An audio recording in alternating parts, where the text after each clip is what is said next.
blue, and red lights slashed across my cedar fence while a voice cracked through the evening air like a whip. "He's blocking a public hazard. Send someone now." The shrill echo of my neighbor, Karen, rattled the quiet cool D sack as she jabbed her phone toward my backyard. Before we dive in, comment which country you're watching from because you won't believe how fast an ordinary Tuesday turned into a live police drama. I stood frozen on my porch, the smell of freshly cut grass still hanging heavy as her words drifted through the twilight. Crickets went silent, dogs down the street barked like they sensed the storm building, and my heart thudded loud enough to rival the distant siren she just summoned. The day had started calm, the kind of morning where sunlight drips through the blinds in soft golden ribbons and you can almost taste the coffee before it brews. I had spent hours clearing the old fence line, stacking cedar boards into neat piles, while the breeze carried a scent of pine and damp soil.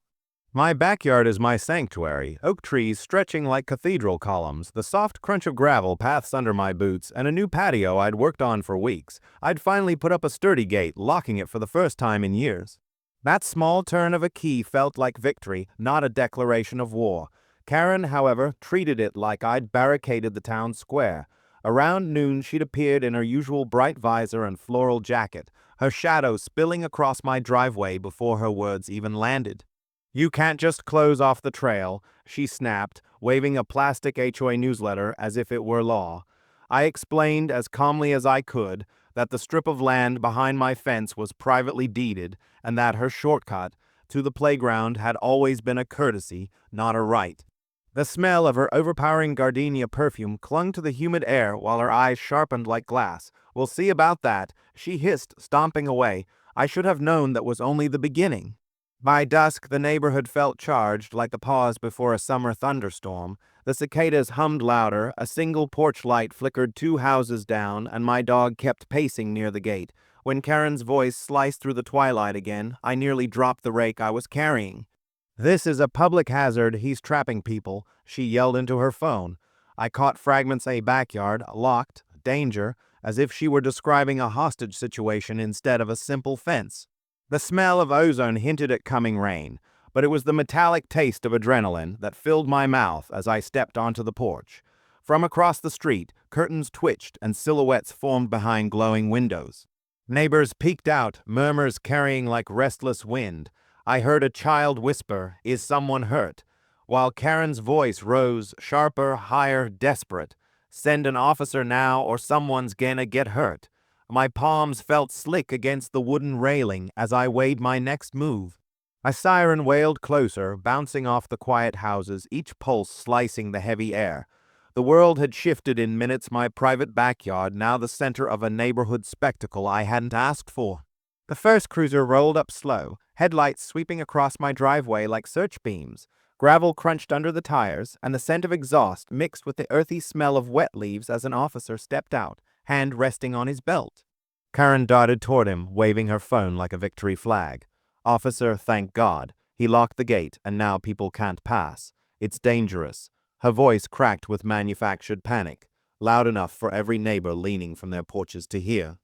I stayed still, feeling the porch boards flex beneath my boots, my pulse hammering as if I were guilty of something I couldn't name.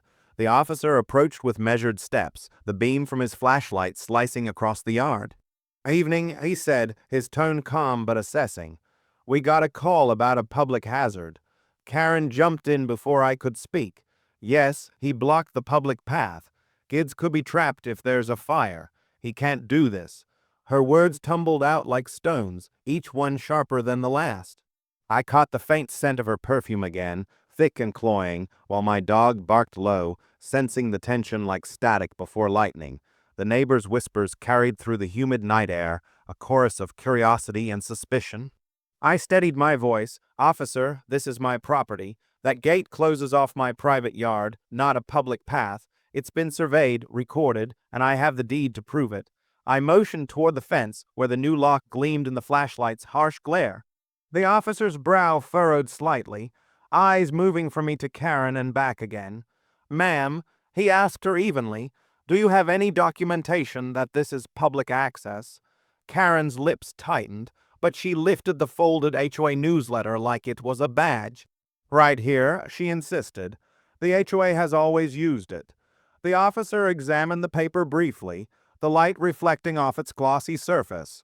This isn't a legal document, he said, his voice even but firm. Karen's face flushed crimson, and for a moment the night seemed to hold its breath. A car door slammed from across the street, and another neighbor, Mr. Alvarez, who'd always waved kindly when I mowed, walked over, hands in his pockets. "That's his land," he said, his tone steady. "I've lived here 20 years. That shortcut was never public."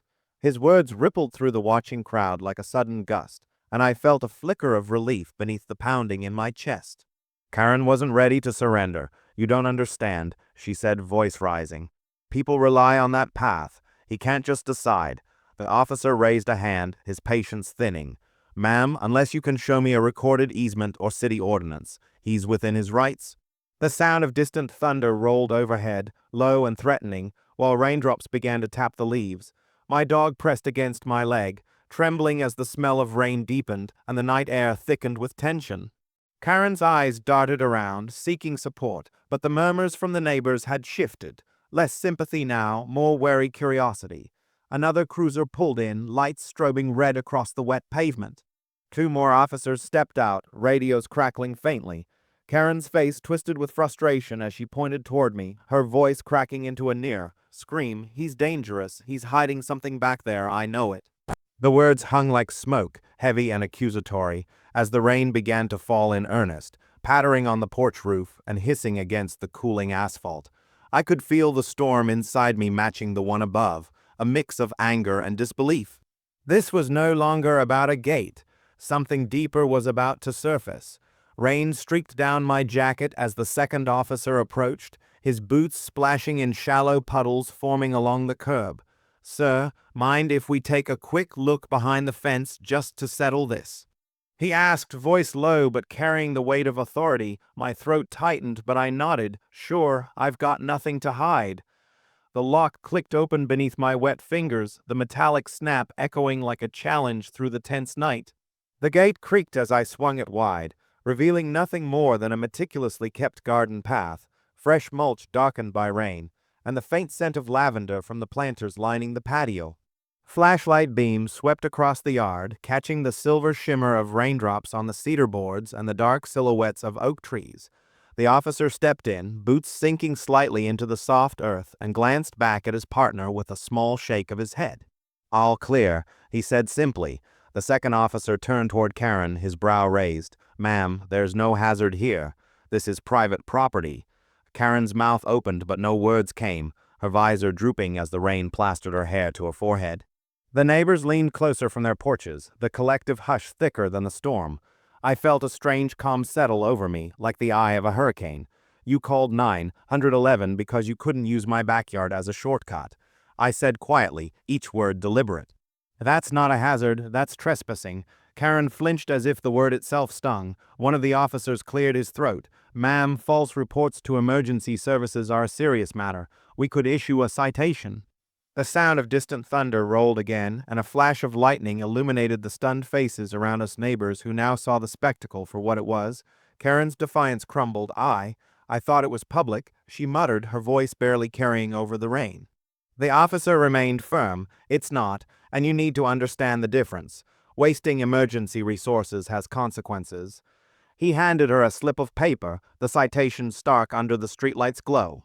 She stared at it, fingers trembling, while the rain dripped from her visor like tears she wouldn't shed. The crowd whispered, a mix of disbelief and quiet satisfaction, the sound like wind through tall grass. As the officers returned to their cruisers, their lights flashing one final wash of red and blue across the soaked street, the neighbors began to drift back inside. Mr. Alvarez caught my eye and gave a small nod of respect before disappearing behind his door. The rain softened to a steady drizzle, carrying away the tension that had gripped the night.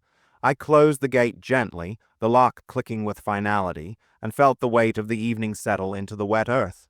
My backyard stood silent once more, private and intact, while the echoes of Karen's accusation faded into the dark.